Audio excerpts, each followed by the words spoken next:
Hey, what's up, fantasy people? This is Tyler Ward and Jason, the lucky bastard Uthenwoldt, and this is a fantasy footballing show. So, anyways, today's episode is the week 4 weekend wrap-up show, where we're gonna just kind of go over. Sorry, my dog's like jumping on me. Where we're just gonna go over 5 of the most fantasy relevant football games from yesterday. So, Jason, how was fantasy to you yesterday? It was too bad. I mean, I scored over 100 points. You know, I always just try to aim to get over 100, but still end up with the L. Well, did you lose anybody for the year?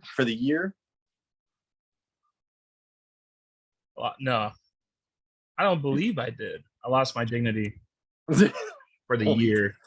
Only the hope. Yeah, well, I had that Tua Tagovailoa, and then I had Javonte Williams. So I feel like I lost 2 people for the year. I mean, if Tua retired, I'd feel pretty good about it. Sorry, everybody. This is what is in everybody's nightmares. At least mine. So, yeah. Anyways, I'm wearing a Vikings jersey, if you couldn't tell. Culpepper. I was gonna say it's Dante Culpepper. If I'm saving up, as soon as I can save up like $300, I can afford a Randy Moss jersey. For some reason, though, they're super expensive. But that's going to be the first game we go over, Jason. The Vikings versus Saints. Over there in London. And this is the game I wasn't aware that was even on because so early. Well, I've been dealing with family. Yeah, and I've been dealing with family all week. It is normal though for the London game to be on like at 7 a.m. or whatever. Yeah. I was all busy making a video for this show. I didn't even realize it was a football game on. It was a pretty entertaining game. Well, I mean, I'm sure there's a lot of people out there just like Jameson on our league, he was not aware that Kamara was out because he was not aware that there was a game at 7 a.m. Yeah. And he started Kamara, so to everybody out there, it's worth checking the start times. Yeah.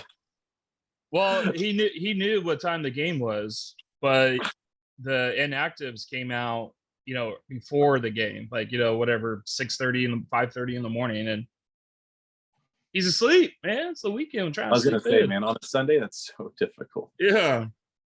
But yeah, dude, from that game, it was another down game. Dalvin Cook. Yeah, I feel like right now Dalvin Cook is not performing the way people want him to perform. They had high hopes with him going into this new offensive system, but he's 24th in our fantasy football among running backs, and he 20 touches for 76 yards and 0 touchdowns. He did catch 2 passes for 10 yards. That's you see, and I was in Madison. He caught a touchdown, didn't he? Yeah, Madison ended up catching a touchdown. Yeah. Yep. So just like that's what makes it even more frustrating is Dalvin Cook's just not getting touchdowns, and Madison is. But I would say he's a buy low right now. I'm trying to trade for him, especially with the Javonte stuff. And but I'm pretty sure, I mean, as long as he doesn't get injured, better days are ahead. I still believe he's going to be worth the draft place at the end of the year, as long as he doesn't get injured. He'll get injured. But the Vikings are still figuring out this new offense. So, I mean, you saw Justin Jefferson blow up yesterday after being held in check. But I think everybody's just got to get used to everything. Yeah, it is only the first quarter of the season. Justin Jefferson did get targeted 13 times, pulled in 10 receptions for 147 yards. No receiving touchdowns, but 1 rushing touchdown. Yeah, off the goal line. It was like a 3-yard touchdown. So he's going to be, top 3 wide receiver the rest of the way. And I think Adam Thielen, though, last couple games, I mean, if you're okay with 10 points from your wide receiver, and half PPR even more, I think he's going to be a great flex going forward, even wide receiver 2, really. Yeah, he had 9 targets in yesterday's game. I think Cousins is thinking now that, like, well, if they're going to try to take Jefferson out of the game, And Lattimore did well against Justin Jefferson. Kirk Cousins is like, well, I still got this kid over here named Adam Thielen, who's got great hands, and he's a pretty good route runner. He was Justin Jefferson before Justin Jefferson. No. And he did pretty well. 8 receptions, 72 yards. Yeah. So I mean, people were really down on Adam Thielen in the first couple of games, but last 2 games, I think, is kind of showing what you can expect for the rest of the year. Yeah, their prime target is forcing it into Jefferson's hands. Oh yeah, and at the cost of now I can see that, like, if Osborne's going to be involved, it's going to be at the cost of Jefferson, and that's probably not going to happen. Yeah. So like I was really wanting to see how Osborne was being used this game, because when Jefferson wasn't getting his targets, they were really going to him, and he was being like an awesome wide receiver 3. But now, I mean, I don't know, he's not really. I wouldn't risk it on KJ Osborne anytime soon, because he only had 1 target. No, he had 2 targets. So I think he had 9 last week and like 6 the week before or something like that. Yeah. So inaccurate, up and down roller coaster. Yeah, and I noticed that Irv Smith, man, was getting everything in the first couple drives. I was paying attention to the game, and it was like Irv Smith had already had like 4 targets in the first like 2 drives. Yep. And now I'm looking right now, and it's like, oh no, he finished with 4 targets. So he got all of his targets super early. They were forget about it. They forgot about it. Yeah, I mean, forget about them. You could probably find a better option at tight end, really, because that's like so fortunate. I had high hopes for him. Yeah, and then on the other side, did you want to talk about? You're good. What about your wide receiver for the Saints? Yeah, Olave. Yeah, but no Michael Thomas and Andy Dalton behind the helm. How do you do? I should have started him over.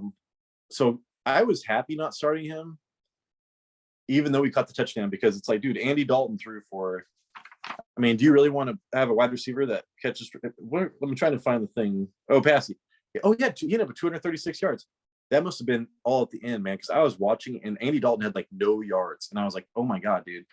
But yeah, so at the end though, but Olave, he had 7 targets. He led the team in targets, and he got the touchdown.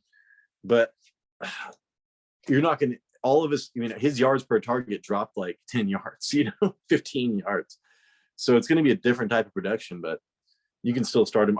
Whereas Olave could be like a wide receiver 1 with Winston. He's more of a flex, touchdown dependent flex with Andy Dalton.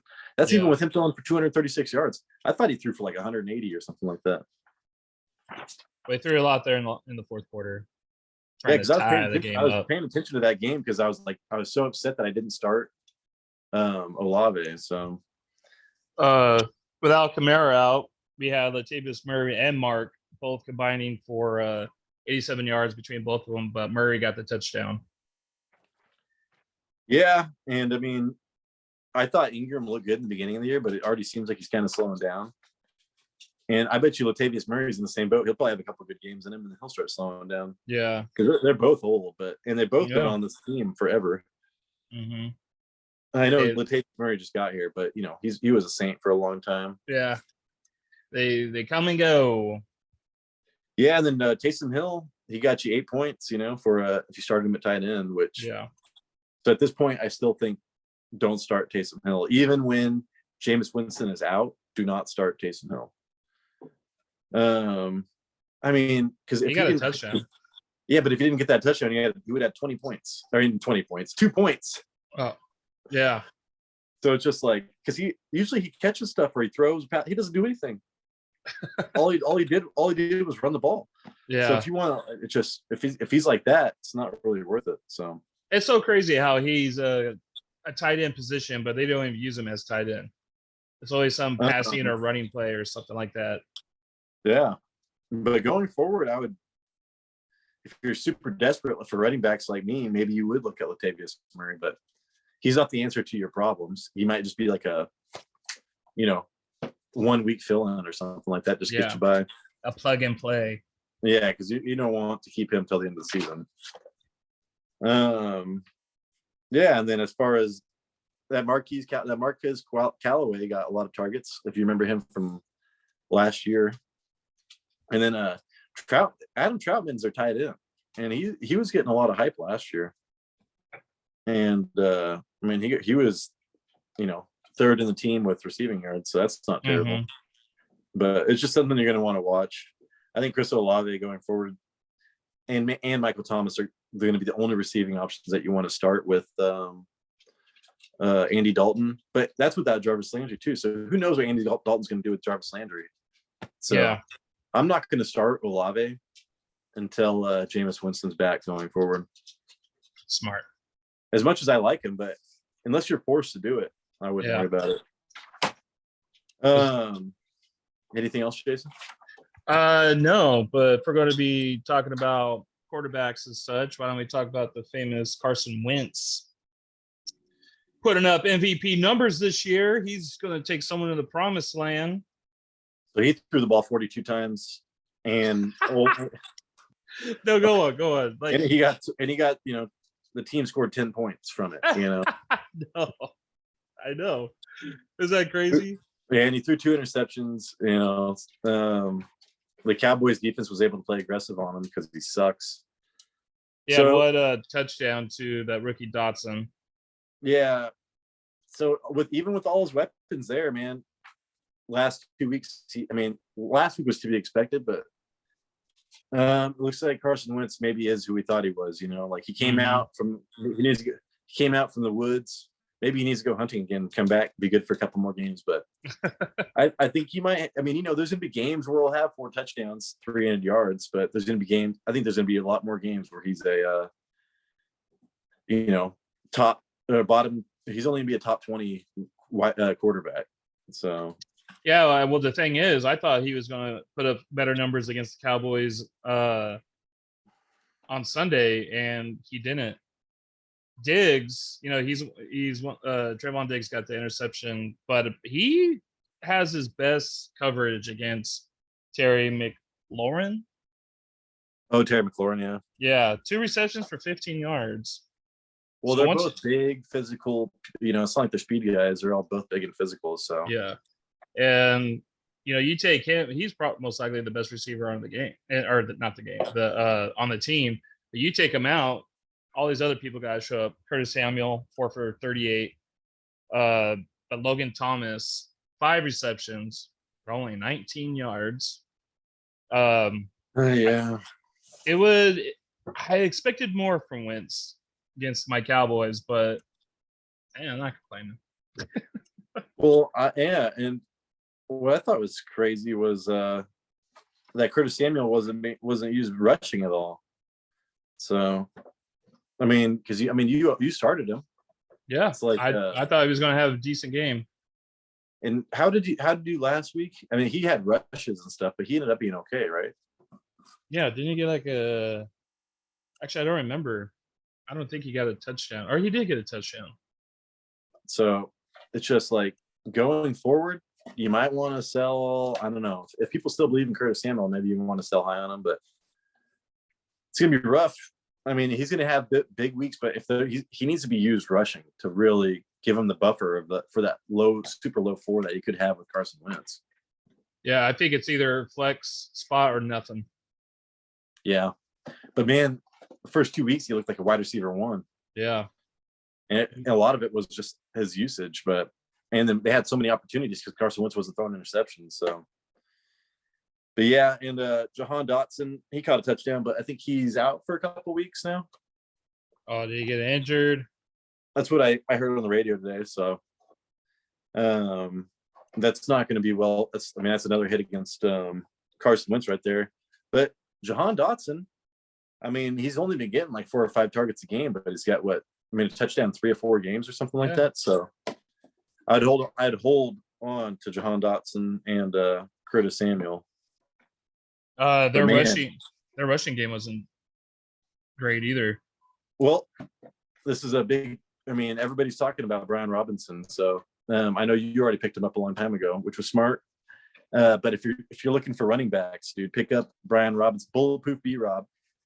My gosh. I heard that on the. There was like one little. I'm surprised I haven't heard that. I heard it on Reddit once a couple weeks ago. Well, hopefully he does well and not bite the bullet. Well, did you see this Jonathan Williams guy? He went Yeah, 548.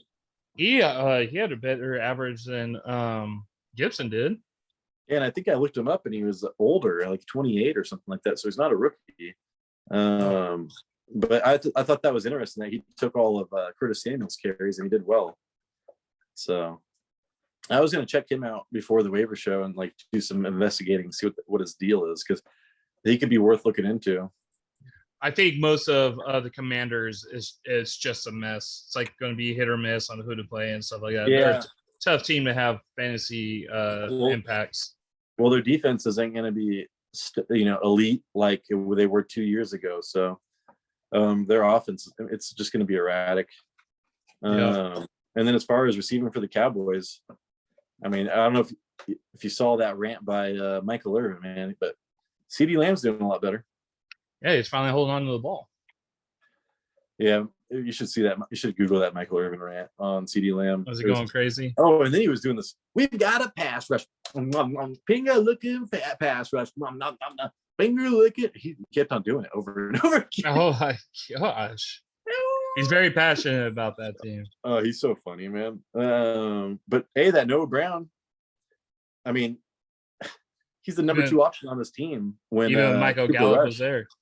Yeah. So if you're desperate for wide receiver, even though it looks like Dak Prescott's coming back next week, so you might get a spot start next week with Noah Brown if Dak is still out, but that's probably all you're going to get. Do you, if you're having trouble with quarterbacks for a week, do you pick up Cooper Rush? Well, he's doing a lot better than other people, man. Like 223 and 2 touchdowns. It's like 16 points. It's almost like, would you rather have Cooper Rush or Geno Smith, though? Do you want to have Geno Smith or Russell Wilson? See, I know. Right now. Yeah. Well, anyways, we can get to that in a second. But is there anything else you want to talk about on the Cowboys? Other than Tony Pollard looks like he's the better fit running back for the Cowboys. The rushing game was all that great, though. 19 for 49. CeeDee Lamb did do well. Michael Gallup did get his touchdown, though.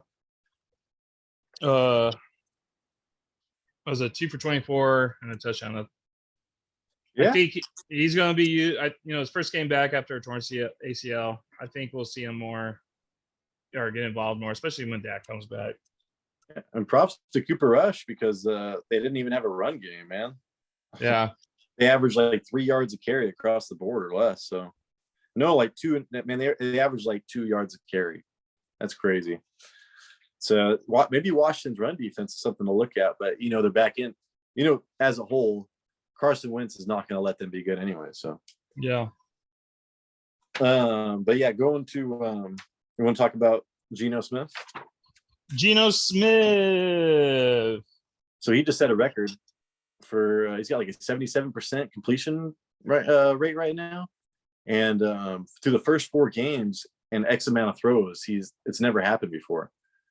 So Geno Smith, I mean, maybe Russell Wilson was a system quarterback, Yeah. And who knew this was going to be like 93 points in this game, man? Yeah, it definitely didn't look like the old school Seahawks, and it looked like the old school Lions. Just not a lot of defense played, whole lot of offense. Well, Geno Smith, 320 yards and 2 touchdowns. Even have some rushing in there too. And I think you shouldn't look at that. What you should look at is every week the Lions are going to they're going to score a ton of points and allow a ton of points. I was just listening to Chris Long this morning on the Rich Eisen show, and he was saying he hasn't seen anything like this since this, like, I forget, like something Saints, where the defense is the worst defense in the league and the offense is like the top offense in the league, and how rare this is. So like, if you want to stream quarterbacks or something, just stream quarterbacks that go against the Lions, or, do what you have to do to get players that are going against the Lions this year, because they're putting teams in position just to score 1,000 fantasy points. So yeah, I thought that was interesting. So even Rashad Penny, dude, like, when Rashad Penny can run like that, it sure helps to open up passing lanes for Geno Smith too. Yeah, just like but going forward, I would expect maybe Rashad Penny to be like a top 10 running back like 2 more times this year, maybe, like I still think he's a very matchup dependent running back. Yes. With But that you see, Seahawks team for sure. Yeah, but he's got 17 for 151, 2 touchdowns. I mean, one was 41 yards. I think the other one was like 30 yards. Yeah, so I think what we have to do here is pay attention who's playing the Lions each week. And the next Kenneth Walker, who had the next highest carries, he only had 8 for 29 yards. Yeah. So it looks like he's in sole possession of that starter role. Yeah, I know, man. It's what I thought is nice is they're not using like all the Homer and all those other weird people, all those other weird running backs. They're actually speaking. Man, they used to use so many different people last year, and even this preseason, I was kind of scared. But it looks like they're just sticking to 2 running backs, which is good. And then on the other side, Jamal Williams was the number 1 waiver wire pickup last week, and he paid off big. He probably won you a week. He had a long at 51, and we get a bonus in our league from when it's after past 50 yards. And he doesn't. He's not he's not like a super explosive running back either. Like he usually, I don't know. It must have been such a clean hole because he was the worst in the league at yards after contact last year. So usually when he gets contact, he just goes down, which is crazy because he's big. But yeah, so it must. I think the Lions' offensive line is just amazing. I think he's going to be strictly around the goal line to get his touches. You take away that 51-yard touchdown, he would have been 18 carries for 57 yards and 1 touch. So I don't think forward, I think he's a high-end. Yeah, he's a high-end running back too, without Swift, and then I think he's a solid flex probably with Swift because, unless they start, just running Swift into the ground and not giving Jamal Williams anything. I think Jamal Williams was a great pickup for somebody last week, and had I known that I was going to get, lose Javonte Williams this week, I would have put all my fab towards him. But you live and you learn. And then Craig Reynolds, if you paid attention last year, Craig Reynolds was an awesome running back. And he averaged, he went 2 for 30. So he had a 21-yard run and a 9-yard run. But he just didn't get – I was looking to see how many carries he got, and he still didn't get money. Yeah. So, no, not a lot of volume there. Who got a lot of volume, though, on the receiving end, despite Jared Goff throwing for 378 yards, 4 touchdowns, 1 interceptions. You got TJ Hawkinson. Got, 12 targets. 81-yard touchdown, man. Yeah. 2 touchdowns, 8 receptions. So, it looks like when Ahmad St. Brown and what's that? DJ Shock? Yeah, DJ Shark. Shark. Yeah, if they're not there, TJ may be your guy. But also Reynolds, too. Reynolds, he had 7 receptions for 81 yards and a touchdown. Yeah, Josh Reynolds is I think he kind of fills that Amon-Ra role or whatever. Yeah. So, they kind of have similar body types or whatever. They're not the biggest guys. They kind of like the slot. And I think TJ Hawkinson was just like you said, out of necessity. Yep. So in that 81-yard touchdown, it was probably I'd have to see it, but it's like what you did on the last one. You take the 81-yard touchdown down away, he's 7 for 99, which is amazing, and a touchdown. But this just looks crazy, Yeah. So his target share was 40%. So that's as soon as Amon Brown, ride it until Amon-Ra Brown gets back.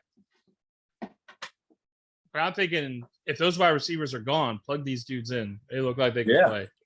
Dude, I wonder, I need to see how serious Amon-Ra's injury is. I didn't think it was that serious. So maybe 1 more week of this, but still. Yeah, if you're desperate for a wide receiver, I think Josh Reynolds might at least get you some yards.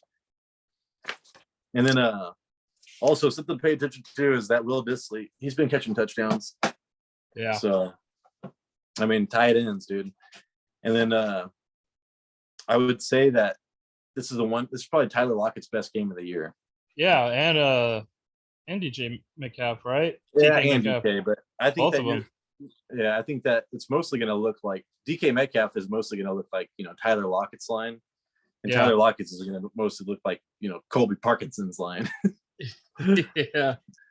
So it was just the Lions defense. If you can sell high on Tyler Lockett right now, I would. Do it. But hey, man, Geno Smith is amazing. Blah, blah, blah, blah, blah. And just try to trade him. He's a new era of football, even at age 30.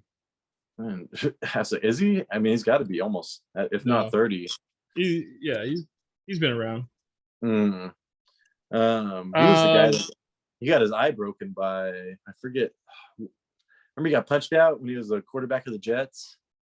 Or maybe he was the one. I can't remember. That was some crazy stuff, though. He broke his eye. You don't remember that? No.